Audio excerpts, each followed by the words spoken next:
우리 이승열 목사님 인기 참 좋네요. 저희 교회에서도 인기 최고로 좋아요. 네, 여러분이 너무 사랑해 주시고 여기서 훈련을 잘 받아가지고 우리 교회에서 성도님들이 얼마나 좋아하는지 모릅니다. 우리가 기도하다 보면 마음이 평안할 때가 있어요. 그러면 하나님께서 응답해 주시려는가 보다 이런 생각을 하게 되거든요. 그런데 마음이 분명히 평안했는데 상황은 반대로 될 때도 있어요. 제가 작년에 오빠에 이어서 우리 막내가 재수를 했어요. 그래가지고 시험 볼 때 오늘도 제가 열심히 하루 종일 수능 위해서 기도했지만 작년에 엄청 열심히 기도했어요. 근데 성령께서 마음속에 기도하는데 얼마나 기쁨과 평강을 주시는지 생각하기를 이러다가 얘가 전국 수석하는 거 아닐까? 그랬어요. 그리고 너무 기대 충만해가지고 아이를 만났죠. 근데 첫 마디가 뭐였냐면 눈이 퉁퉁 부어갖고 나온 거예요. 첫 마디가 아빠 나 삼수해야 될 것 같아.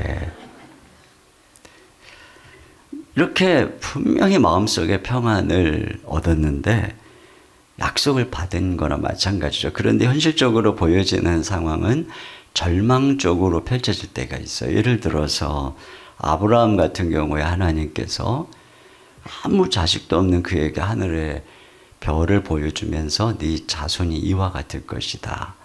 그런데 세월이 지나가면서 사라도 늙어서 경수가 끊어지고 아브라함도 100세가 돼서 이제 99세가 돼서 이제 죽은 몸같이 되고 거의 분명히 하나님께서 약속해서 믿음으로 갔는데 상황은 점점 절망적으로 바뀌었단 말이죠. 근데 오늘 야이로에게 그와 같은 일이 일어난 거예요. 분명히 딸이 지금 엄청 위중해요. 그래서 예수님 발 앞에 엎드려서 예수님 내 딸이 죽게 됐으니까 빨리 집에 가서 안수하셔서 우리 딸 좀 낫게 해주세요. 그렇게 엎드려서 예수님께 청했더니 예수님께서 알았다. 그리고 예수님이 지금 야이로하고 같이 가는 중이란 말이죠. 이게 뭐예요? 우리 기도로 치면 여기 약속 받은 거예요. 알았어. 내가 가서 고쳐줄게. 약속이죠.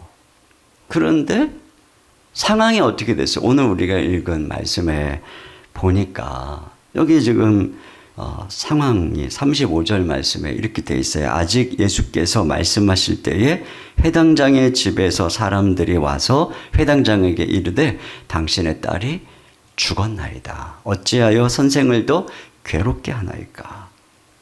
이 보세요. 분명히 예수님께서 알았어 내가 가서 기도해서 고쳐줄게. 그리고 같이 지금 가시는 중인데 상황이 절망적으로 바뀌어버린 거예요. 믿음으로 걸어가는데 이런 일이 일어날 수가 있어요. 근데 이럴 때 우리가 어떻게 해야 할까요? 주님께서 이럴 때에 여기 36절에 보니까 회당장에게 뭐라고 그러세요? 두려워하지 말고 믿기만 하라. 이렇게 말씀하십니다. 따라서 해보세요. 두려워하지 말고 믿기만 하라. 네, 두려워하지 마. 너 의심하지 마. 믿어. 계속 믿음으로 걸어가라. 이 말씀을 하시는 것이죠. 여기서 이제 우리가 깨닫는 게 있어요. 그게 뭐냐면 믿음이라고 하는 것은 두려움과 싸우면서 끝까지 걸어가는 여정이구나 하는 것을 알게 되는 거죠. 야이로가 예수님께서 이렇게 출발을 했으니까 이제 다 됐다. 이런 생각을 한 거예요.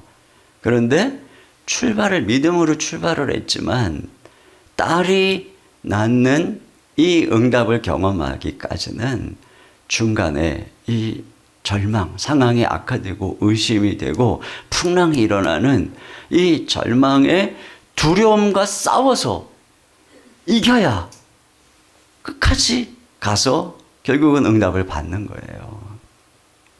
그러니까 예수님을 모시고 딸이 누워있는 방까지 가려면 두려움과 싸워서 이겨야 되는 것이고, 근데 두려움과 싸워서 이기지 못하고 못 가면 딸은 죽는 거예요. 가면 사는 거죠. 이건 믿음이라고 하는 것이 그냥 이렇게 무슨 뭐 공원을 산보하듯이 이런 여정이 아니에요. 믿음은 두려움과 싸워서 걸어가는 여정이다. 우리 큰아이가 5살 때 어느 날 갑자기 일어났는데 눈동자가 아침에 노란 거예요. 눈동자가, 흰자위가. 깜짝 놀라서 병원을 막 급히 데리고 갔더니 큰 병원 가보라 그래서 큰 병원에 갔어요. 그랬더니 간 수치가 2000이라는 거예요. 보통 간 수치가 한 30에서 40 이 정도가 정상인데, 그리고 이 간이 배꼽 있는 데서 만져지는 거예요. 탁탁하게 이렇게 부은 거예요. 이 갈비뼈 밑에 들어가 있어야 되는 간이 말이죠. 급성으로 그렇게 된 거예요. 의사가 한 2주 정도 기다려 봐야 된다는 거죠. 그러다 낫는 수도 있으니까. 근데 2주가 지나고 3주가 지나고 4주가 지나도 차도가 없어요. 그러니까 의사가 급기야는 간 이식을 준비해야 될지도 모르겠다는 거예요. 그러니까 제가 가슴이 덜컹하죠. 그리고 점점 온몸은 노래져 가고, 그리고 배에 복수가 차고, 그냥 눈동자는 노래지고, 5살 된 내 첫 딸인데, 그 아이를 위해서 아빠가 할 수 있는 것은 기도밖에 없잖아요. 제가 목사니까. 뭐 내가 다른 거 아무것도 할 게 없고, 기도밖에 할 게 없더라고요. 근데 하나님께 기도해야 되는데, 기도하려고 눈을 딱 감잖아요. 그러면 우리 딸이 잘못되면 어떡하지 하는 두려움이 내 목을 꽉 눌러가지고요. 입술에서 기도가 한마디도 안 나오는 거예요. 그때 제가 이렇게 생각해 보면 하나님께 한마디도 기도할 수 없어도 기도를 안 할 수는 없잖아요. 그러니까 기도하기 전에 먼저 두려움과 싸운 거예요. 두려움과 싸워서 그 두려움을 이기시는 생명의 주가 되시는 주님을 바라보고, 그리고 나서야 기도하고. 참 이처럼 우리가 믿음으로 주님을 바라본다는 것은 두려움과 맞서 싸우는 길입니다. 두려움을 이겨내지 못하면 한 걸음도 갈 수가 없어요. 마라톤을 출발은 막 우르르 하는데 이 꼬린 지점에 들어오는 사람은 소수인 것처럼 믿음으로 출발은 우르르 하는데 중간에 두려움, 의심 이것을 이기고 결국 응답을 경험하고 꼬린 지점에 들어오는 사람들은 소수인 것입니다. 그러면 우리가 어떻게 두려움을 이길 수 있을까요? 어느 유치부 전도사님이 아이들을 데리고 여름 캠프를 떠났어요. 이제 어떤 그 산에, 조그만 동산에 개울이 있고, 그 개울에 외나무 통나무 다리가 놓여져 있었어요. 아이들이 이제 전도사님을 따라서 건너가면 갈 수가 있는데 조금 무서워할 수도 있는 곳이었어요. 그렇기 때문에 전도사님이 생각하기를 누가 잘 건널까? 아무래도 천방지축 말썽 피우고 아이들 쥐어받기 좋아하는 그런 아이가 용감하게 잘 건너겠지. 그런데 웬걸 아이들에게 전도사님 따라서 이 통나무 건너가자 그랬더니 그 평소에 전도사님 말 잘 듣던 애들이 네 그러더니 아무 두려움 없이 그 전도사님을 따라서 통나무 위를 탁탁탁탁탁 건너오더라는 거예요. 그런데 가장 용감하다고 생각한, 평소에 말썽 피우고 애들 쥐어받기 좋아하고 그냥 온 난장판을 펼치던 아이가 저쪽에서 무서워가지고 건너오지를 못하더라는 겁니다. 근데 걔가 누구냐? 전도사님 말씀이 뭐냐면 그 아이는 부모님에 대한 신뢰가 없는, 가정에 문제가 있어서 부모님과의 신뢰가 없는 아이라는 거예요. 그래서 이분이 이런 얘기를 합니다. 부모님을 신뢰하지 못하면 전도사님을 신뢰하지 못하고, 통나무 다리도 신뢰하지 못하고, 사회도 신뢰하지 못합니다. 제가 참 그 말을 듣고 깨달은 게 있어요. 우리도요, 똑같아요. 우리도 예수님을 신뢰하지 못하면 모든 상황이 무서운 거예요. 예수님을 신뢰하지 못하면. 그런데 왜 우리가 예수님을 신뢰하잖아요? 그러면 이길 수 있는 거예요. 오늘 예수님이 뭐라 그래요? 두려워하지 말고 믿기만 하라 그러죠. 믿는 게 뭐예요? 믿는 게 바로 예수님과의 관계예요. 그러니까 내가 두려워하지 않으려면 믿음, 예수님과의 관계 외에는 두려움을 이길 다른 방법이 없다는 것이죠. 저는 어려서부터 이 두려움이 많아요. 무서움이 많아요. 이게 한편에서는 이제 타고난 체질인 것 같아요. 왜냐하면 우리 막내가 그래요. 우리 막내가 나를 닮아가지고 소심해갖고 두려움이 많아요. 그런데다가 또 저도 뭐 어제도 말씀드렸지만 가정이 뭐 가난하고 병약하고 그러니까 기질적으로 제가 아주 소심한 기질입니다. 그리고 늘 이렇게 이제 어렸을 때 병을 달고 살았어요. 그리고 부모님은 이제 가난하니까 제가 어려서부터 많이 다투셨어요. 저희 부모님이 저를 19살에 낳으셨어요. 그러면 몇 살에 저를 가진 거예요? 18살에. 저희 부모님이 동갑이세요. 저는 그때가 결혼한 다음인지 전인지 확인할 길이 없어요. 아주 오래전 옛날이니까. 근데 이분이 저를 낳고 두 분 다 가난하니까 이제 시골에서 서울로 올라왔어요. 근데 뭐 아버님이 그 20대 초반에 얼마나 힘들어요. 그러니까 뭐 온갖 일을 하시는데 매일 싸우는 거예요, 어머니하고. 제가 초등학교 시절에 매일 싸우는 거예요. 그러니까 3일에 한 번씩 어린 마음에 하늘이 무너지는 거죠. 이렇게 부모님이 싸우면 애들은 하늘이 무너지는 거예요. 제가 또 더군다나 겁이 많고 소심한데 제 앞에서 3일에 한 번씩 싸우셨어요. 그러니까 제 속에는 소심함, 불안, 두려움이 이게 아예 자리 잡았어요. 근데 저는 사랑의 교회뿐 아니라 그 전에 부목사로 있을 때만 해도 내 안에 두려움이 이렇게 깊이 있는 줄을 몰랐어요. 왜냐하면 뒤에 옥하는 목사님이라는 분이 딱 버티고 있으니까 뭐 내가 부목사 때 아무리 큰 소리를 쳐도 뭐 딱 뒤에 목사님이 있으니까.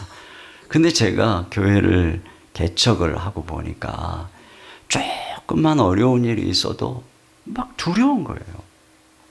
조금만 성도들이 다퉈도 이거로다가 교회가 깨지는 게 아닌가 막 두려운 거예요. 어떤 사람이 막 나만 째려봐도 왜 그러지? 교회 떠나려고 그러나? 두려운 거예요. 네? 또 뭐 이렇게 목사님 어쩌고 저쩌고 이렇게 비난하면 막 그게 너무 힘든 거예요. 이러다가 막 나는 너무 자격이 없다 막 이러고 그러다가 어떤 분이 또 떠나잖아요. 그러면 몇 달 동안 막 정신을 못 차리는 거예요. 제가 어떤 때는 막 존경하는 어느 권사님의 교회를 떠났어요. 거의 막 한 6개월을 그냥 나는 목사로 자격이 없어. 저 훌륭한 권사님이 나한테 실망해가지고 교회를 떠났으니 내가 무슨 목사야. 한 6개월을 제가 헤맸어요. 그랬더니 어떤 성도님이 목사님 정신 차리세요. 우리도 있어요. 그러시더라고요. 그래서 내가 그때 정신이 번쩍 났어요. 아 그렇구나. 이분들도 있었구나. 그분은 날 버리고 갔지만 안 버리고 간 분도 있었구나. 그게 내가 얼마나 소심한지요. 또 요즘에는 이제 부목사님들이 이제 신방을 하면은 이제 월요일마다 밴드에다가 신방 보고서를 보내주거든요. 근데 우리 목사님들이 좋은 거는 자기들만 알고 꼭 그렇게 문제 있는 것만 보고를 해요. 그러니까 제가 이 보고를 듣다 보면 월요일날 막 가슴이 터질 것 같은 거예요. 이러다 이 교회가 망하는 거 아닌가. 네. 그래서 제가 너무 소심해가지고 번지 점프를 한번 해볼까 이런 생각도 해봤어요. 좀 그것도 어떤 쪽 보니까 검도를 배우면은 굉장히 마음이 담대해진다고 그러더라고요. 그래서 제가 검도를 해볼까 동네에 있는 막 검도 도장을 막 찾아봤는데 뭔가 검색해 보니까 뭐 복장도 사야 되고 이거 뭐 개축기 목사가 발 운동이 아니더라고요. 그래서 어느 날은 하나님 저 너무 힘드니까 상처도 잘 받고 너무 이렇게 두려워하고 그러니까 내가 이래갖고 목회를 어떻게 합니까? 이제 시작인데. 그래서 차라리 내 이 심장을 바위처럼 탁탁하게 해서 웬만한 말에 상처 안 받는 좀 그런 좀 사람으로 만들어줬다고. 뭐 기도는 아니지만 뭐 그런 좀 바람을 막 하고 있었어요. 아, 그랬으면 좋겠다. 막 이제 이런 생각을 한 거죠. 그런데 또 공교롭게도 그리고 나서 며칠 있다가 어느 책을 읽는데 거기에 이런 글이 있는 거예요. 돌같이 바위같이 단단한 마음은 상처를 받지 않지만 살랑이는 봄바람은 느낄 수 없다. 이런 글을 읽은 거예요. 그래서 제가 생각해 보니까 제가 저의 그 특징이 이게 마음이 섬세하다 보니까 그런 어떤 성령님의 그 살랑이는 봄바람 같은 감동을 느끼고 또 성도들이 가지고 있는 여러 가지 마음의 아픔을 공감하고 이게 저의 은사인 거더라고요. 그런데 내가 이렇게 딱딱한 마음을 가지면 세찬 비바람은 잘 견디고 또 웬만한 것에 상처는 안 받지만 내가 하나님이 나에게 주신 이 은사, 이 섬세함 이것으로 내가 성도들을 돌볼 수는 없겠구나. 그럼 나는 목회를 못 하겠더라고요. 그래서 생각해보니 그것도 안 되겠는 거예요. 그래서 그때나 지금이나 그게 제가 이런 생각을 한 게 벌써 지금 교회 개척한 지 16년째거든요. 그러니까 한 3년 전 얘기예요. 13년, 14년 전 얘기예요. 그때나 지금이나 제 마음은 똑같아요. 여러분이 보실 때 여전히 좀 그래 보이지 않아요? 제가 여전히 섬세해 보이고 겁 많아 보이고 여러분 그러지 않아요? 저는 이렇게 외부 강의 나가는 것도요. 이거 얼마 안 됐어요.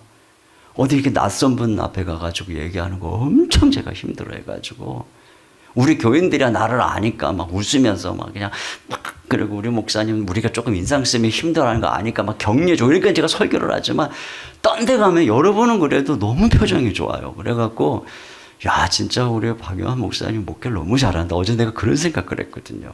근데 어디 막 지방 같은 데 가면요 막 이러고 있으면 막 설교를 하다가 막 이게 들어가야 막 설교가 속으로 막 제가 그러니까 그런 제가 어떻게 목회를 했겠어요?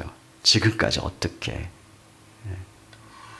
제가 겁이 많으니까 할 수 있는 게 한 가지밖에 없는데 그게 뭐냐면 집에도요 겁 많은 아이는 맨날 엄마 치마자락 붙들고 맨날 이렇게 쫓아다녀. 화장실까지 쫓아다니고. 제가 그랬어요. 지금까지도 마찬가지예요. 겁이 많으니까 맨날 엎드려가지고 예수님 바라보고 주님 붙들고 다윗이 내가 두려워하는 날에는 주를 의지하리다 그랬잖아요. 나는 맨날 두려운 거야. 그러니까 어떻게 해요? 맨날 의지하는 거죠. 맨날 의지하는 거예요. 그때마다 주님께서 제가 두려움을 이길 수 있게 해주셨어요. 그래서 제가 생각해 봤어요. 왜 내가 예수님을 꼭 붙들고 의지하면 주님께서 이렇게 겁 많고 소심하고 그냥 이렇게 가슴도 두근두근하고 이런 내가 어떻게 이길 수 있나 생각해 보니까 예수님께서 십자가에서 우리의 죄만이 아니라 죄인들이 그 죄 때문에 경험해야 되는 두려움까지도 담당하셨더라고요. 그러니까 내가 경험할 수밖에 없는 두려움을 예수님의 십자가에서 다 담당하셨기 때문에 그분을 의지하면 이길 수 있는 거더라고요. 예수님이 이 겟세마네 동산을 이 장면을 가만히 생각해 보면 예수님이 그때 스트레스가요 엄청났을 거라고요. 사람이 보통 쓰러지는 게 일을 많이 하고 과로해서 쓰러지기보다는 스트레스 때문에 쓰러지는 거죠. 제가 언젠가 스트레스가 너무 심해가지고요 숨이 잘 안 쉬어졌어요. 한 6개월 정도 숨이 잘 안 쉬어지는 거예요. 제가 강단에서 설교를 하는데 이 가슴이 답답해가지고 숨이 안 쉬어져가지고 우리 성도들은 몰라요. 내가 숨 안 쉬어져요 이러면 다 걱정할까봐. 그러니까 막 이 스트레스가 막 너무 심하니까 제가 6개월 동안 막 이러다가 죽는 거 아닌가. 그때 이제 제가 누가복음을 이렇게 묵상을 하는데 예수님께서 겟세마네 동산에서 스트레스가 극에 달하신 거예요. 그 앞에 십자가를 져야 되는 것을 생각해도 엄청난 스트레스지만 예수님을 제자들이 다 배신하고 도망가고 그동안 주님을 따르던 모든 자들이 주님께 돌아서는 이때 우리 주님께서 받으신 스트레스 지수는 뭐 최고죠. 그렇기 때문에 예수님께서 내 마음이 심히 고민하여 죽게 되었다 이렇게 말씀하시죠. 근데 여러분 만약에 예수님이 너무 스트레스가 심하고 고민이 너무 심해가지고 겟세마네 동산에서 스트레스 받아서 뇌출혈로 쓰러지셨다. 그러면 안 돼요. 심장마비로 쓰러지셨다. 그러면 안 돼요. 그러면요 우리를 위해서 십자가 못 지시는 거예요. 그런데 예수님께서 겟세마네 동산에서 그 어마어마한 스트레스, 그 스트레스 앞에서 땀방울이 빗방울이 되기까지 하나님께 간절하게 기도하셨잖아요. 그리고는 결국 그 스트레스를 몸에 짊어지시고 그리고 십자가를 지고 올라가는 거예요. 그러니까 십자가보다도 더 무거운 그 엄청난 스트레스와 그 두려움과 고민을 지시고 그리고 십자가 가셔서 거기서 달려 죽으신 거예요. 그러니까 우리가 이 땅에서 당하는 스트레스까지 주님이 함께 십자가에 같이 못 박은 거죠. 그래서 우리가 예수님을 의지하면 제가 그때 그 생각을 한 거예요. 아, 그렇구나. 내가 예수님을 의지하면 어떤 스트레스도 절대로 나를 쓰러뜨리지 못하는구나. 내가 이 사명을 감당할 때까지. 그리고 제가 그때 계속 마음에 떠오른 찬양이 그거예요. 겟세마네 동산에 겟세마네 동산에 주를 생각할 때에 근심이나 걱정을 외면할 수 있을까? 길이 참고 묵묵히 주를 따라가리라. 제가 이 찬양을 울면서 얼마나 많이 불렀는지 몰라요. 그래, 맞아. 내가 걸어가는 길에 당연히 스트레스가 있지. 당연히 근심이 있지. 그러나 내가 어떻게 이걸 외면하겠는가? 내가 주님 바라보고 걸어가면 절대로 이러한 근심과 스트레스가 나를 쓰러뜨리지 못할 것이다. 네, 결국 제가 회복됐어요. 하나님께서 일으켜 주신 것입니다. 또 그뿐인가요? 예수님께서 십자가의 길에서 느낀 공포를 한번 생각해 보세요. 두려움과 공포. 로마 군인들이 그 예수님을 채찍으로 내리칠 때 그 주님께서 느끼셔야 했던 공포. 십자가를 쥐고 겟세마네 동산, 아니 저 골고다 언덕 그 위로 올라갈 때에 그 주님의 그 마음을 그 진으로는 죽으러 올라가시는 그 두려움. 근데 주님이 그냥 끝까지 견디고 끝까지 올라가셨어요. 거기 올라가셔서 양손에 못을 박고 양발에 못을 박을 때 그 고통뿐 아니라 그 공포 말이에요. 한 번 못을 받고 또 한 번 내려치려고 했을 때에 그 주님을 엄습하는 그 공포와 두려움. 주님께서 야 도저히 나 더 못하겠다.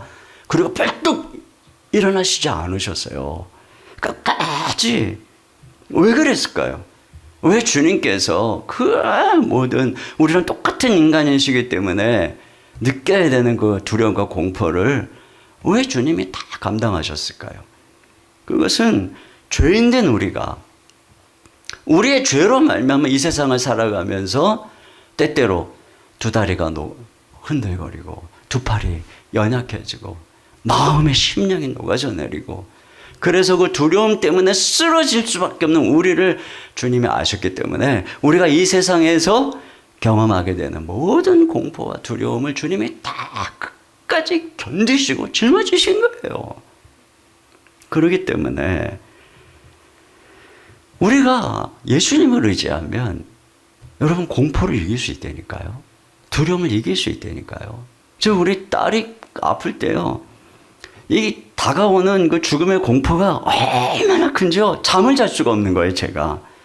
그래서 제가 이렇게 잠이 들면 아이가 어떻게 될까봐 옆에 있는데 잠을 잘 수가 없는 거예요. 근데 자야 되잖아요. 그러나 두려워서 잠은 못 자겠고 그때 제가 하나님께 기도하는 거예요. 간절하게 기도하잖아요. 그러면 너무나도 신기하게 어디선가 말할 수 없는 평강이 확 밀려오는 거예요. 그리고 제가 자는 거예요. 그리고 또 하루를 일어나서 또 걸어가고 또 하나님 앞에 기도하면 또 정말 이해할 수 없는 평강이 내 마음에 있는 모든 두려움과 근심을 이기게 하시고 또 나를 덮어주시고 정말 놀라워요. 이런 일이 왜 생기겠어요? 그뿐이 아니죠. 주님께서는 십자가에서 또 완전히 버려지시는 고독을 경험하셨습니다. 그렇잖아요. 한 번도 하나님께서 예수님의 손을 놓은 적이 없어요. 그런데 십자가에서 버리셨잖아요. 스데반이 죽을 때는 하늘문이 열렸어요. 그러나 예수님이 돌아가실 때는 하늘이 닫혔어요.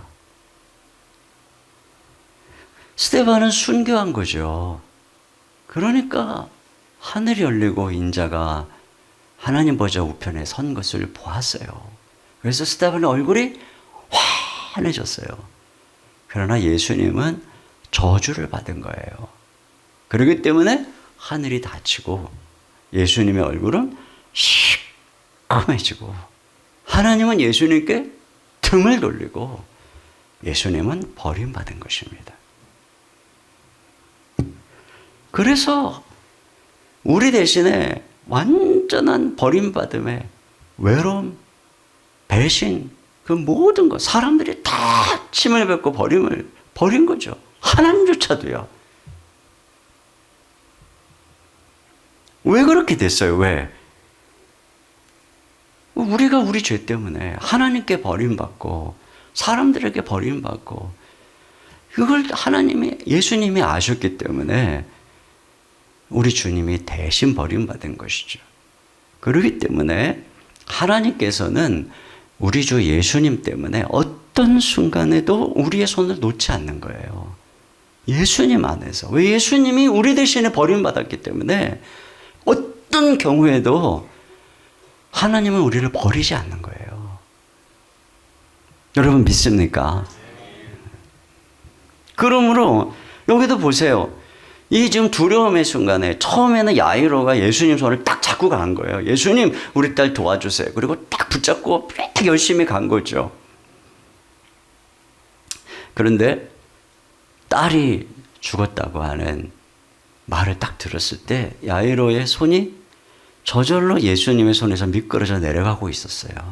더 이상 예수님을 붙잡을 힘이 없었어요. 그때 예수님께서 야이로의 손을 꽉 잡은 거예요. 야이로야, 너 두려워하지 말고 믿기만 해라. 두려워하지 말고 믿기만 해라. 예수님이 야이로의 손을 붙잡고 있는 것이죠. 언젠가 작년인가요? 작년 초였던 것 같아요. 50대 후반에 한 여순장님이 소천을 했어요. 근데 이분이 이제 돌아가시기 전에 이제 암이 온몸에 번져가지고 언제 손 쓸 수 없는 상황이 됐어요. 그래서 병원에서 이제 퇴원해서 그냥 뭐 이제 죽을 날만 기다리는 상황이 된 거죠. 그래서 제가 뭐 몇 번 신방을 갔지만 이제 마지막 때를 직감하고 제가 그분 댁으로 신방을 갔어요. 근데 그분이 저한테 그 자기 몸을 이제 추스려서 제가 온다고 그러니까 완전히 앙상한 몸을 일으켜서 거실로 나와서 앉으셨어요. 근데 그 순장님이 저에게 이렇게 얘기를 하는 거예요. 목사님, 참 이상해요. 저는 겁이 많거든요. 제가 이렇게 아프면 저는 겁나고 아이들이 걱정되고 남편이 걱정되고 불안해하고 이게 저거든요. 그런데 너무나도 신기하게 이상하게 하나도 겁이 안 나요. 너무나도 마음이 편해요. 주님이 저와 함께하고 계시는 것을 느껴요. 그러면서 저에게 목사님 걱정하지 마세요. 제가 너무나 뭐 그냥 수신 가득하게 쳐다보고 있으니까 목사님 걱정하지 마세요. 저를 오히려 위로해 주는 거예요.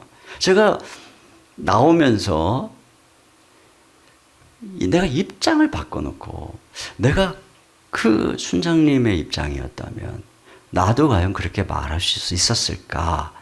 이 생각을 하게 되었죠. 그러니까 임종을 앞에 둔 성도들을 신방하고 나올 때마다 제가 느끼는 거예요. 내가 저분의 입장이라면 내가 과연 저분처럼 반응할 수 있을까? 근데 제가 떠오르는 게 뭐냐면 그게 그분의 힘이 아니라는 거예요. 그게 지금 그 순장님이 아주 솔직하게 얘기한 거죠. 이게 원래 내가 아니라는 거죠. 원래 옛날부터 생각해보면 내가 그 상황이 되면 나는 겁이 나고 아이들 걱정되고 홀로 남게 될 남편 걱정되고 죽음이 걱정되고 그게 원래 자기라는 거죠. 그런데 그 죽음의 사망의 음침한 골짜기를 지나갈 때 예수님이 목자 되신 예수님이 오셔가지고 이 권사님의 이 순장님의 손을 꽉 잡아주고 계시는 거예요. 그러니까 마음의 모든 두려움을 이기고 평강 그걸 누리고 있는 것이죠. 그 저는 확신해요. 그 내가 언젠가 나도 그 자리에 서게 될 것인데 그때 나는 겁이 많고 나는 원래 소심하니까 그러나 주님이 내 손을 붙잡아 주실 것이다. 평생 나의 목자가 되신 주님이 사망의 음침한 골짜기를 지나갈 때도 나를 붙잡아 주실 것이다. 난 그걸 확신해요. 그래서 가끔가다 좀 그런 생각해요.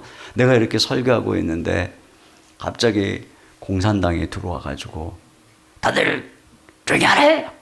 꼼짝 말래! 그러면서 까박까박 걸어갖고 여기다 총을 탁 대고 이 성도들 앞에서 부인하면 살려주고 막 시인하면은 총으로 갈겨버리겠어. 막 이러면서 하면 내가 어떡하나. 뭐 이런 생각 혼자 해본 적 있잖아요, 목사님. 나는 해봤거든요. 그때 내가 후속으로 그래, 막 까짓 거 막 빵 하면 죽고 말지 뭐. 근데 그럴 수 있을 것 같아요. 근데 여기다 펠펠펠펠 끓는 기름 가마솥을 여기다 두고 그리고 부인하지 않으면 발부터 튀게 죽인다고 막 이러면 와, 나 이거를 내가 어떻게 견딜 수 있을까? 막 이런 생각, 왜냐면 이제 그런 막 순교자들 얘기 들어보면 그런 거 나오잖아요. 내가 과연 이걸 어떻게 견딜 수 있을까? 근데 그때 이제 제가 드는 생각은 하나예요. 그래, 내가 지금은 나는 못해요. 그런데 그때 내가 주님만 바라보면 주님이 그것도 감당할 힘을 주실 것이다. 아멘이죠. 여러분 어떤 청년이 무디 목사님께 물었어요. 목사님은 순교할 믿음이 있습니까? 그랬더니 무디 목사님이 그랬대요. 아니요. 저는 순교할 믿음이 없습니다. 그 청년이 깜짝 놀랐죠. 저에게는 제가 지금 가지고 있는 믿음은 전도할 믿음뿐입니다. 지금은 순교의 때가 아니라 전도할 때이기 때문에 하나님 저에게 전도할 믿음을 주셨습니다. 그러나 순교의 때가 온다면 하나님 저에게 순교한 믿음을 주실 것입니다. 난 정답이라고 생각합니다. 우리 주님 의지하면 두려움의 때에 하나님께서 어떤 두려움이든 주님을 바라보면 능히 이길 수 있게 해주시는 줄로 믿습니다. 그러므로 제가 그랬잖아요. 믿음은 두려움을 이기고 끝까지 가는 거라고요. 두려움을 이겨야 되죠. 그 이기려면 어떻게 해야 된다고요? 주님 바라봐야 된단 말이죠. 기질이 아니에요. 엄청나게 기질이 센 것 같은데 갑자기 암 걸렸다니까 그냥 덜덜덜덜 떠는 분 제가 한두 번 본 게 아니에요. 그런데 너무나 소심한 분인데 베베베베 떠는 분인데 사자같이 주님 의지하고 담대한 분들을 내가 한두 번 본 게 아니에요. 기질의 문제가 아닙니다. 내가 얼마나 예수님을 그 순간에 꽉 붙들 수 있느냐. 그 위기의 순간에 예수님을 내가 얼마나 붙들 수 있느냐. 이것에 의해서 내가 믿음으로 위기를 이기고 믿음으로 두려움을 이길 수 있느냐가 결정되는 것이지 다른 게 아니에요. 뭐 검도 해보고 뭐 번지점프 해봐 소용없어요. 그렇기 때문에 중요한 게 뭐냐. 우리 주님과의 관계라는 것이죠. 그렇잖아요. 주님과의 관계가 평소에 깊어야 내가 두려움에 대해 그분만을 전심으로 의지할 수가 있는 거예요. 그런 면에서 우리는 주님과의 관계를 위해서 때때로 멈춰서 주님을 바라보는 시간이 필요한 것입니다. 오늘 야이로가 예수님 막 모시고 급히 딸에게 가는 중에 어제 살펴보았던 것처럼 혈루증 앓는 여인이 중간에 불청객처럼 나타난 거죠. 이렇게 시급한 상황인데 멈춘 거예요. 예수님이 멈춰 서신 것입니다. 천천히 가다가 멈춰 서신 것입니다. 근데 이 멈춤의 순간에 무슨 일이 일어난 거예요? 멈춤의 순간에 야이로는 답답하지만 멈춤의 순간에 뭐를 보았느냐면 혈루증 여인의 믿음을 본 것입니다. 혈루증 여인의 믿음은 야이로의 믿음보다 한 단계 위입니다. 왜냐하면 야이로는 예수님께 집에 가서 우리 딸에게 손을 얹어서 안수해서 고쳐달라고 그랬어요. 그런데 이 혈루증 여인은 예수님 뒤로 와서 몰래 옷자락에만 손을 대어도 내가 나을 것이다 라고 믿은 것이죠. 누가 예수님보다 크게 믿은 거예요? 여인이죠. 예수님이 직접 와서 손을 얹지 않아도 예수님이 입은 옷자락에 살짝만 손을 대도 내가 나을 거야. 더 큰 믿음. 여러분, 예수님이 얼마나 크신 분인가는 우리의 믿음만큼 나타나는 것이죠. 그래서 백부장이 예수님, 저희 집에 오실 필요 없습니다. 제가 감당 못합니다. 제 수하의 부하도 오라 그러면 오고 가라 그러면 갑니다. 말씀만 하십시오. 그랬더니 예수님이 내 믿음이 크도다. 그리고 말씀만 하사 낫게 했어요. 예수님이 말씀만 하사 낫게 하시는 창조자 하나님이라는 놀라운 예수님의 존재가 언제 나타나는 거예요? 백부장이라고 하는 사람의 믿음만큼 나타나는 거죠. 예수님이 혈루증 여인의 믿음만큼 나타나는 거예요. 그러니까 우리의 믿음만큼 예수님의 크심이 그대로 나타나는 거죠. 멈춤의 순간에 야이로가 경험하는 것입니다. 이 혈루증 여인을 통해서 예수님이 도대체 누군데 저 10여 년 동안 어떤 의사도 고칠 수 없었던 그 질병이 뒤에 몰래 와서 옷자락만 살짝 만진다고 낫는 것인가? 자기가 모시고 가는 예수님이 어떤 분인가에 대해서 눈이 열려진 것이죠. 그런 눈이 열려지는 순간에 바로 집에서 전갈이 온 것입니다. 딸이 죽었습니다. 그때 예수님이 야이로에게 야이로야 너 두려워하지 마. 믿기만 해. 이렇게 말씀하신 거예요. 그러니까 야이로가 딸이 죽었다고 하는데도 불구하고 그 예수님을 끝까지 믿고 모시고 가는 거예요. 이 믿음이 어떻게 생긴 거예요?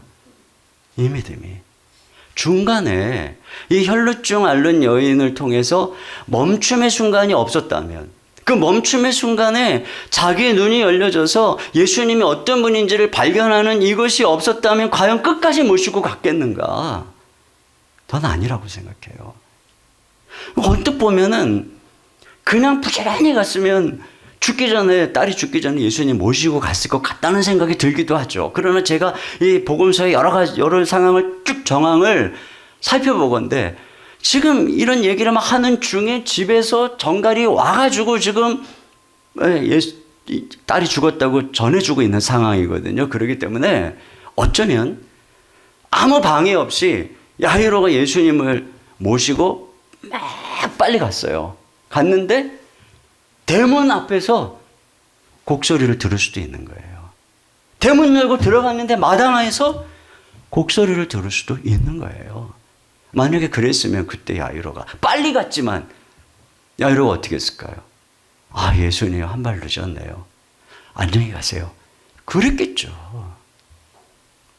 그런데 지금 늦는 것 같지만 이 여인 때문에 그 멈춰있는 시간이 야이로에게는 막 그냥 그 1분이 뭐 그냥 하루 같고 막 1년 같은 막 그런 그 시간이었지만, 근데 그 시간에 야이로의 눈이 열렸어요.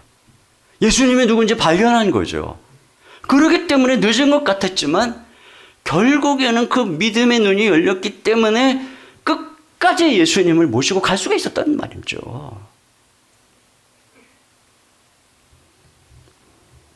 멈춤의 시간에, 늦는 것 같지만 이 멈춰있는 시간에, 기다리는 시간에 믿음이 자라는 거예요. 제가 신학교 시절에 폐결핵을 앓았다고 그랬잖아요. 그때가 아주 지독한 합병증으로 이제 그 불면증에 시달리고 여러 가지 합병증에 시달릴 때, 제가 그때 28살 때였습니다.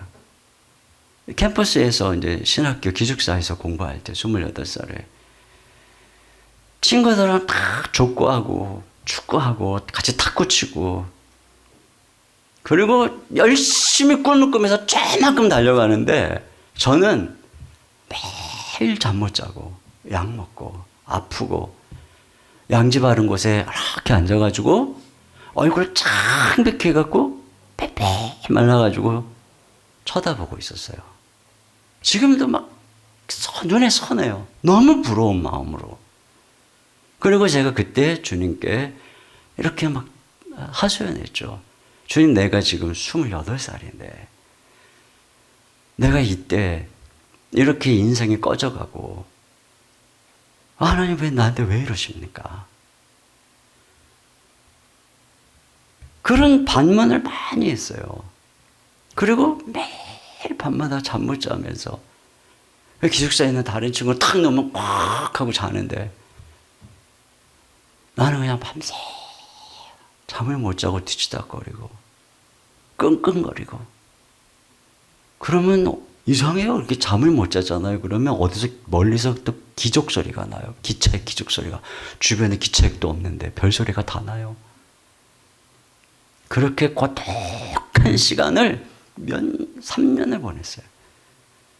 근데 그때 믿음의 날개가 자란 거죠. 그때 살라고 예수님만 바라보고, 그때 살려고 주님만 바라보고, 그때 제 안에 믿음의 날개가 자라기 시작한 거예요.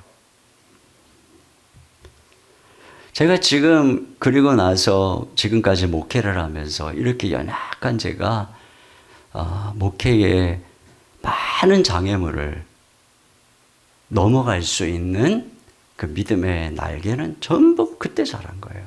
멈춰서 있을 때. 남들은 막 달려가는 것 같고 나는 늦은 것 같이 멈춰서 있었을 때, 그때 믿음의 날개가 자랐어요. 늦는 것 같았는데 지금 생각해 보니까 늦는 게 아니었어요. 그러니까 여러분, 중요한 것은 우리가 얼마나 빨리 가냐, 얼마나 앞서 가느냐, 이게 아니죠. 중요한 건 그게 아니고 내가 얼마나 주님을 아느냐, 내가 믿음의 날개를 얻었느냐, 이게 더 중요한 줄로 믿습니다. 그러니까 지금 여러분의 인생에 고난이 오고 여러분이 좀 늦는 것 같고 제가 하나님께서 자꾸 내 발목을 붙잡는 것 같고 그럴 때 그때가 바로 어떤 때냐? 주님 바라보는 때예요. 우리가 인생이 잘 풀려면 주님을 왜 바라봐요? 인생에 고난이 오고 힘이 드니까 엎드리게 되는 것이고 주님 바라보게 되는 것이고 더 남다르게 주님만 의지하게 되는 것이고 그 과정을 통해서 믿음의 날개가 자라게 되면 결국 우리 인생에 여러 가지 장애물을 헐헐 넘어서 끝까지 주님과 동행함으로 믿음의 날개가 자라기 전에는 도저히 할 수 없었던 그런 역사를 이뤄가는 그런 인생이 되어지는 거죠. 그것을 위해서 지금 하나님께서 여러분을 고통 가운데 있는 분들은 여러분을 지금 빚고 계시다. 이걸 믿으시기를 바랍니다. 결국 야이로가 예수님을 끝까지 믿음으로 바라보죠. 두려움을 이기고 의심을 이겼어요. 그래서 어떻게 해요? 결국은 예수님을 딸이 누워있는 곳까지 모시고 갑니다. 그러니까 예수님께서 딸을 살려주는 것입니다. 이거 보세요. 믿음은 이와 같이요. 끝까지 믿는 거예요. 제가 어제도 말씀드렸지만 끝까지 예수님만 붙드는 거예요. 어떤 경우에도 끝까지 믿으면 이와 같이 기적이 일어나는 거예요. 아브라함의 믿음에 대해서 성경이 말하는 핵심이 뭐예요?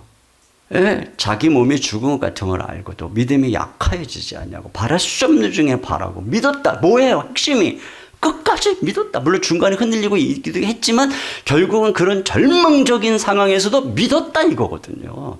믿음은 이거예요. 함께 잘 믿었다 이게 아니라 처음에 출발할 때 믿었다 이게 아니라 중간에 뭐 그냥 두려움도 있고 뭐 의심도 있고 막 이런 게 있는데 그 어떤 순간에도 주님만 바라보고 믿음의 날개짓을 하면서 결국 주님 손 붙들고 끝까지 믿었다. 그때에 기적이 일어나는 줄로 믿습니다. 이거예요. 이게 믿음인 거예요.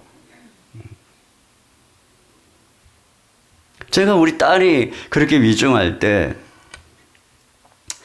그때 이제 또 하필이면 의료 파업이 일어날 때여가지고 세상에 그 위중한 딸을 병원에서 퇴원시키라는 거예요. 별로 이렇게 할 것도 없으니까 차도를 봐야 된다고. 그래가지고요. 딸을 집에다 데려다 놓고 내가 이제 매일 하는 거는 이제 그 당시에 사택이 분당에 있었어요. 서초동에서 이제 사택을 왔다 갔다 하면서 중간에 청계산 기도원이 있습니다. 그러면 집에 갈 때마다 이제 집에 가봐야 뭐 내가 할 수 있는 게 아무것도 없잖아요. 산에 올라가는 거예요. 청계산 기도원에. 그 산에 가서 밤새 그냥 뭐 밤을 새지는 않지만 밤늦게까지 부르짖고 그리고 그러기를 계속 반복을 하고 있는 겁니다. 근데 그날도 그새 산꼭대기까지 올라가가지고 뭐 초저녁에 날이 환할 때 올라가는데 캄캄해진 거죠. 그렇게 부르짖고 하나님께 이제 막 부르짖고 이제 믿음으로 막 내려왔어요. 내려와가지고 차에 타서 시동을 부릉 거는데 갑자기 의심이 확 들어온 거예요. 마귀가 저에게 의심을 확 던져준 거예요. 뭐라고 의심이 들어왔냐면, 야, 네가 그렇게 기도한다고 딸이 낫냐? 좋은 의사를 만나든지 좋은 약을 만나든지 그래야지 네가 그렇게 기도한다고 그 딸이 낫냐? 이런 의심이 순간 팍 들어오는 거예요. 근데 이렇게 의심이 들어오니까 갑자기 조금 전까지만 해도 기도 되게 충만하던 제가 갑자기 의심이 확 들어오니까 힘이 쭉 빠지더라고요. 그래가지고 가만히 더 운전에 갈 수가 없는 거예요.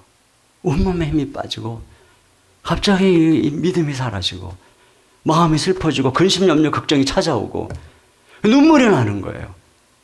그리고 멍하니 넋을 잃고 제가 그 기도원 그 주차장에 차에 얼마를 앉아 있었는지 몰라요. 그리고 넋을 놓고 앉았어요. 집에 갈 기운이 있어야죠.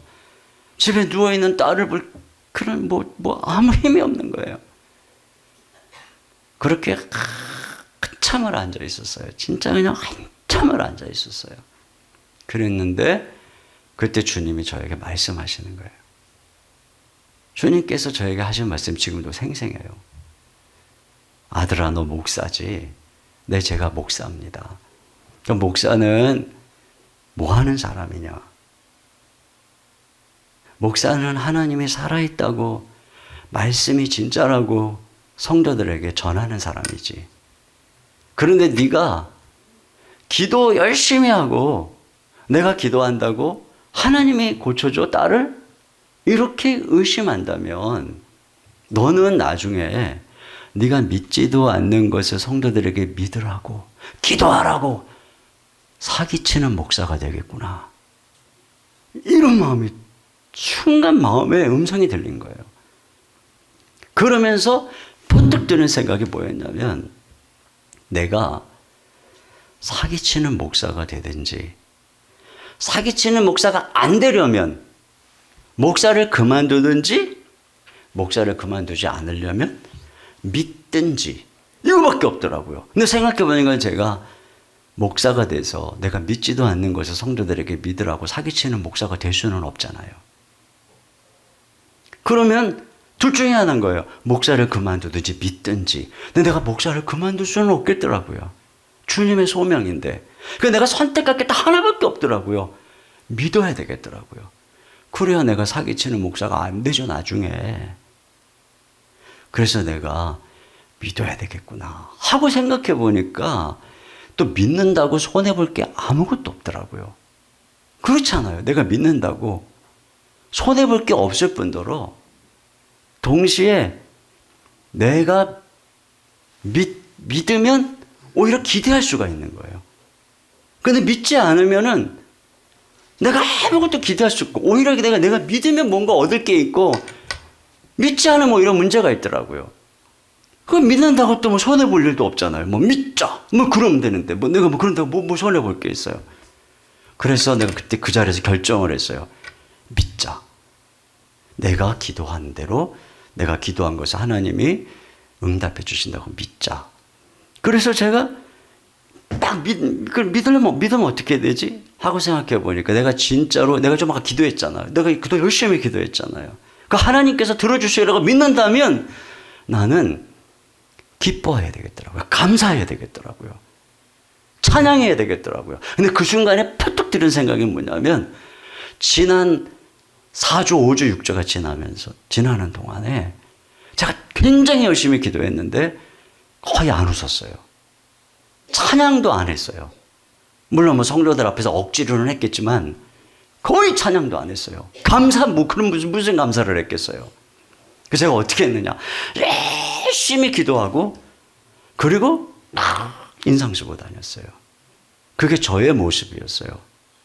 그때 제가 깨달은 게 뭐냐면은 제가 하나님께 우리 딸을 고쳐달라고 주님 고쳐주세요. 그리고 하나님께 맡겼죠.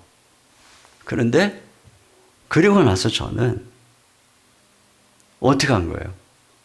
걱정을 하는 거죠. 믿지 않고 걱정을 하는 게 뭐예요? 하나님 도로 돌려주세요. 그리고 걱정하고. 제가 그 순간에 떠오른 말씀이 있었어요. 그게 뭐냐면 마가복음 11장 24절에 보면 이런 말씀이 있어요. 그러므로 내가 너에게 말하노니 무엇이든지 기도하고 구하는 것은 받은 줄로 믿으라.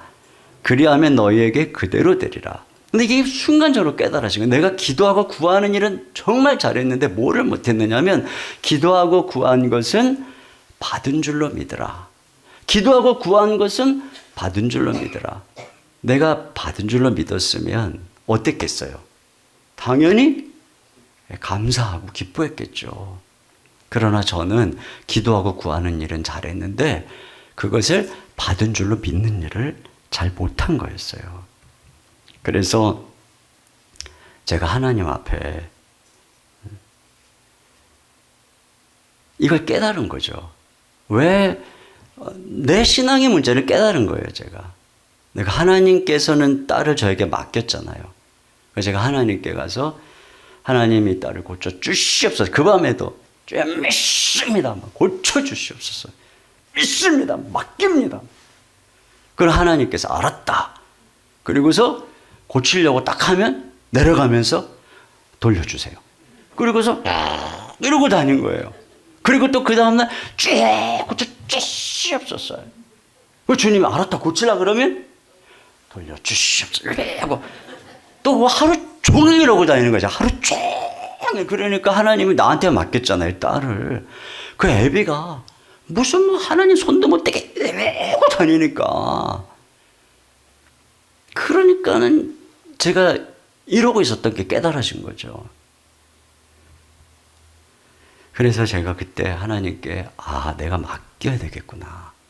그래서 그 자리에서 하나님께 이 아이를 진짜로 맡기고 내 손 안에서가 아니라 우리 주님의 손 안에 있을 때 진짜 우리 아이가 안전하다 이렇게 믿고 제가 그 자리에서 하나님께 찬양을 드리기 시작했어요. 진짜 마음에서부터 전심으로 하나님께 큰 소리로 찬양을 했어요. 믿습니다. 그리고 제가 이제부터 기도하고 구할 뿐 아니라 기도하고 구한 것을 받은 줄로 믿겠습니다. 그리고 찬양을 해요. 갑자기 힘이 나더라고요. 다시 시동 껐던 시동을 다시 걸고 집으로 갔어요. 뭐 굉장히 늦게 이제 집에 오니까 아내도 걱정이 된 거죠. 그때 뭐 휴대전화가 있을 때도 아니었고. 그래서 이제 아내한테 얘기를 했어요. 자초지종을.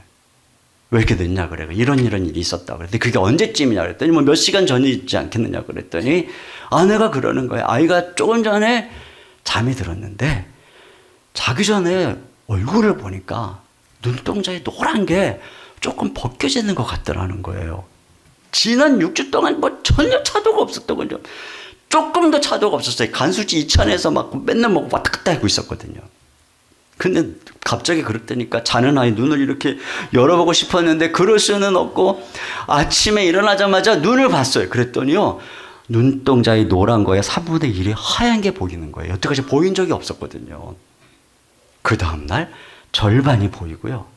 일주일이 지났는데 이게 어느 정도 벗겨지고요. 병원에 가서 검사를 했는데 간수치가 절반으로 뚝 떨어졌어요. 그 다음 주에 또 갔는데 또 절반으로 뚝 떨어졌어요. 그 다음 주에 또 갔죠.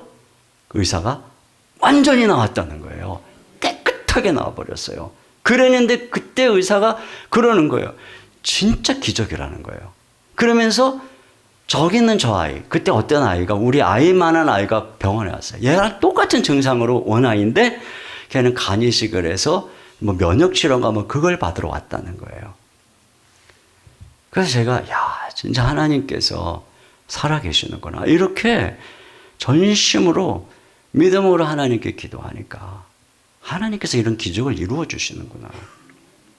여러분, 이거 믿어야 돼요. 우리가 기도할 때 될까? 그러면 안 돼요. 끝까지 기도하다가 상황이 악화되는 것 같아도 끝까지 기도하는 거예요. 저는 첫 아이 고3 그 두 번째가 재수했죠. 그러니까 거기서 3년을 했어요. 그 다음에 또 셋째가 이번에 삼수했어요. 그래서 제가 오늘 아이를 위해서 기도를 하는데 무슨 생각이 딱 속에 들어오냐면은 내가 그렇게 기도했는데도 하나님 응답을 안 해주셨는데 입시를 위해서 기도하는 게 이게 응답이 되긴 되는 겁니까? 뭐 어느 목사님 말대로 다 우리 아이 잘 보게 해달라고 그러면 하나님 누구 편 들겠다고 했는데 진짜로 그 말이 맞는 겁니까? 뭐 이런 생각이 들더라고요. 근데 저는 제가 우리 아이들을 입시를 했을 때 기도할 때 저는 뭐 때때로는 물론 뭐 찍어도 맡겨줘서 이런 기도도 하긴 하죠. 뭐 아버지니까. 그러나 전 진짜 감사한 게 뭐냐면 저는 하루 종일 우리 아이를 위해서 기도하면서 오늘도 느낀 건데 뭐 우리 아이만 위해서 기도한 게 아니죠. 오늘 느낀 건데 내가 우리 아이를 위해서 일생에 이렇게 기도해 본 날이 또 있을까 싶은 거예요. 정말 순간순간 그 아이, 그 시험 보고 있는 아이의 지혜를 위해, 건강을 위해, 또 두려워하지 않고 당황하지 않도록 기도하다 보면 그 아이의 영혼과 그 아이의 미래와 모든 것을 위해서 아침 8시 반부터 오후 4시 반까지 계속 기도를 하고 있는 거죠. 그때 제가 내가 정말 우리 아이를 위해서 또 때때로는 인생의 또 여러 가지 문제를 위해서 이렇게 기도해야 되는데 오늘도 믿음으로 기도했어요. 결과는 이제 가봐야 돼요. 내가 결과도 들으면 오늘 설교가 안 나올 것 같아서 다 핸드폰도 꺼놓고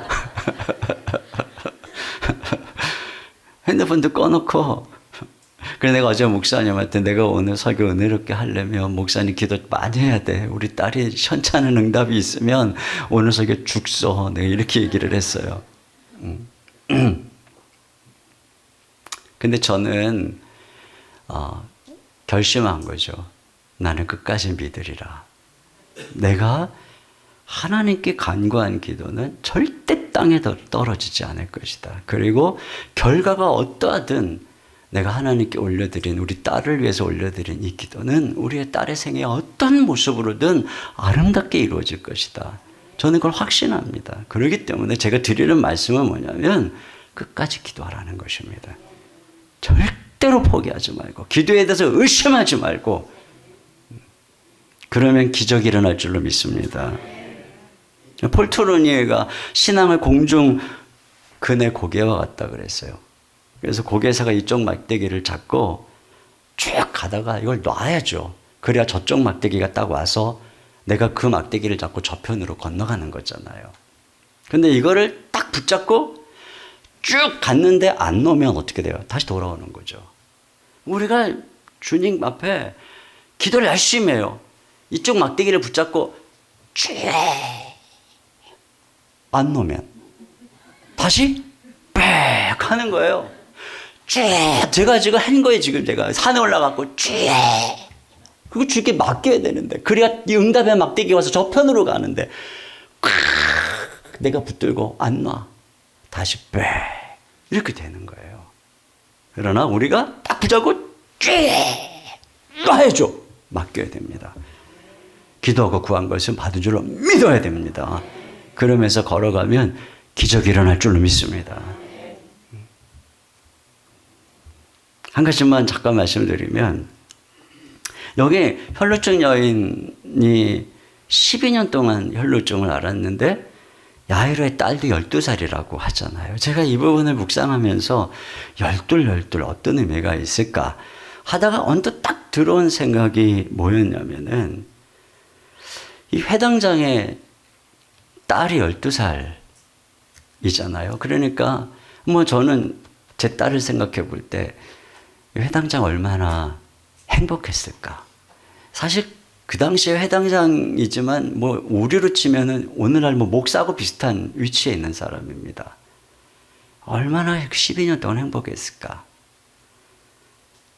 그런데 그 12년 동안 혈루증 여인은 얼마나 외롭고 버림받은 삶을 살았을까. 근데 만약에 12살 난 이 행복한 딸의 고통이 없었다면 이 회당장이 혈루증 앓는 여인의 그 고통을 이해나 했을까?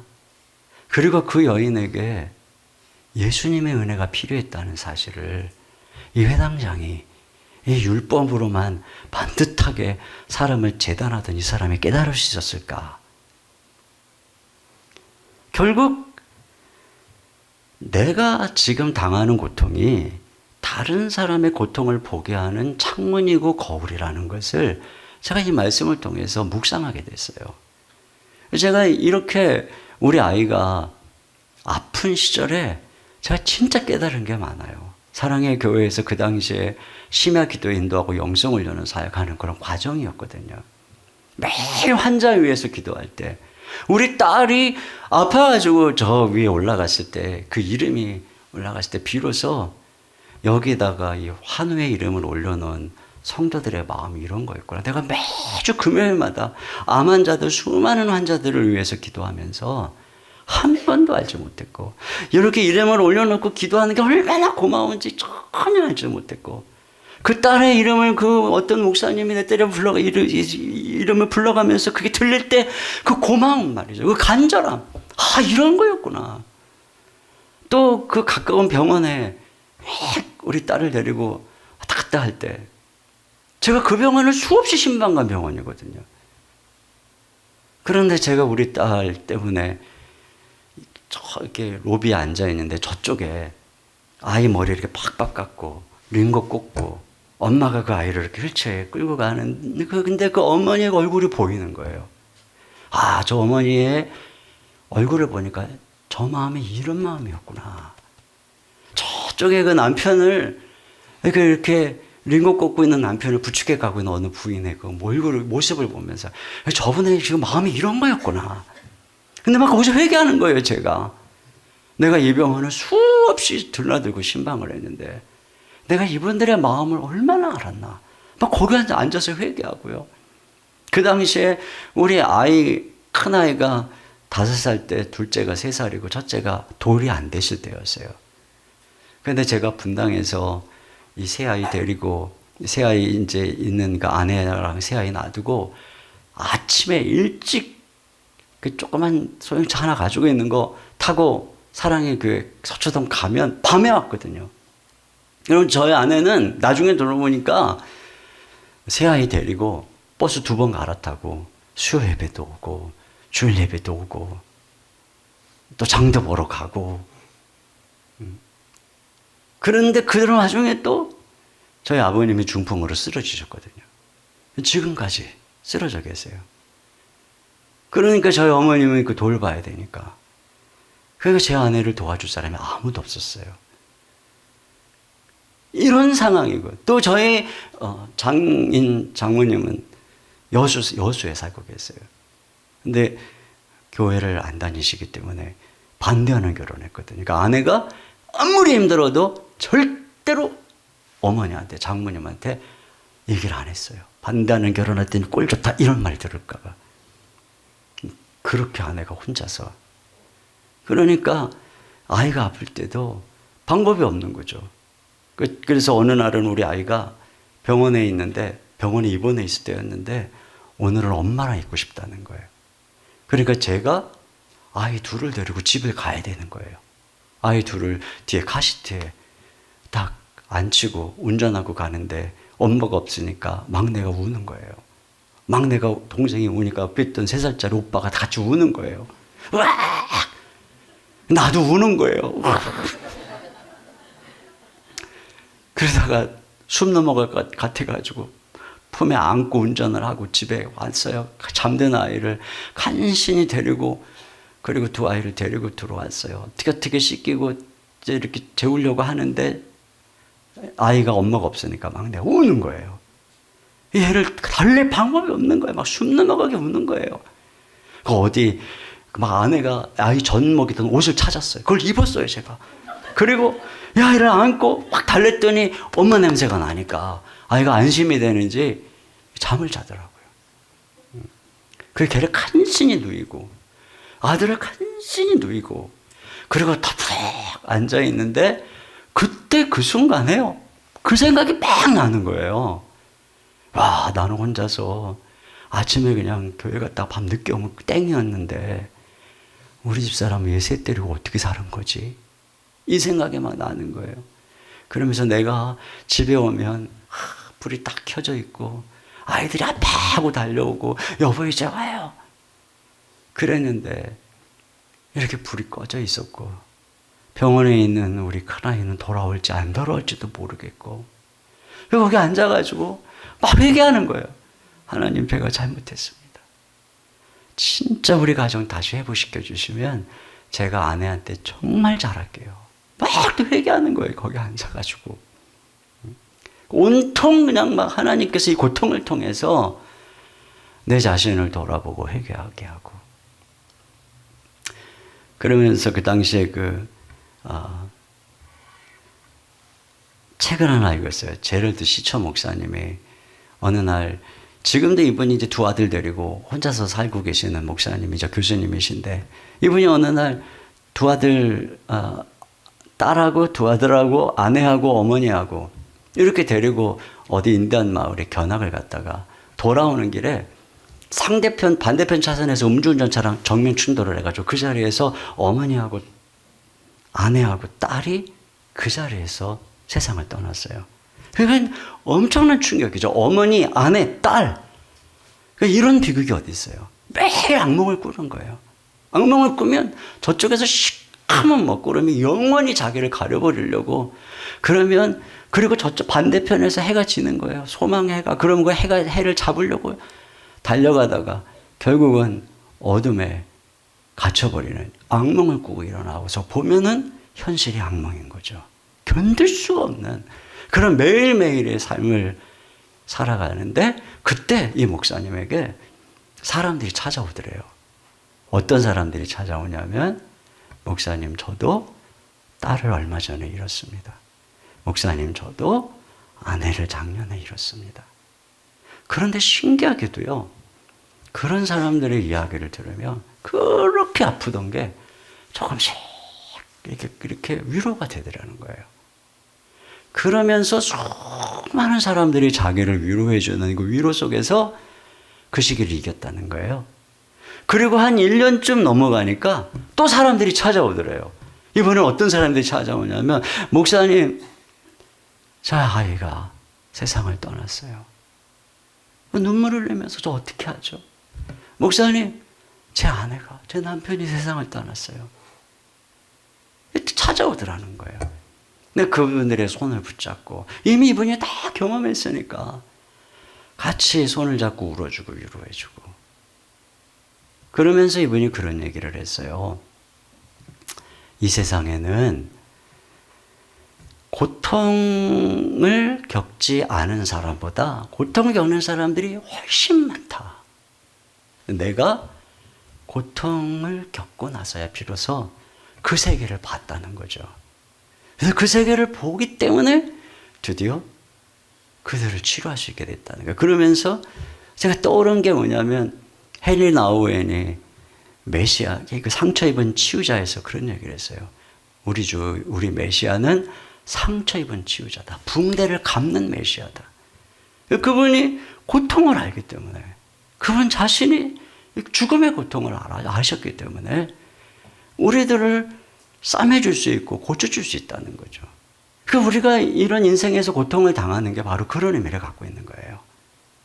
내가 고통 없으면 좋죠. 그러나 여러분 이 고통 많은 세상에서 아무 고통이 없다고 생각해 보세요. 그럼 우리가 다른 사람 어떻게 치료해요? 어떻게 도와요?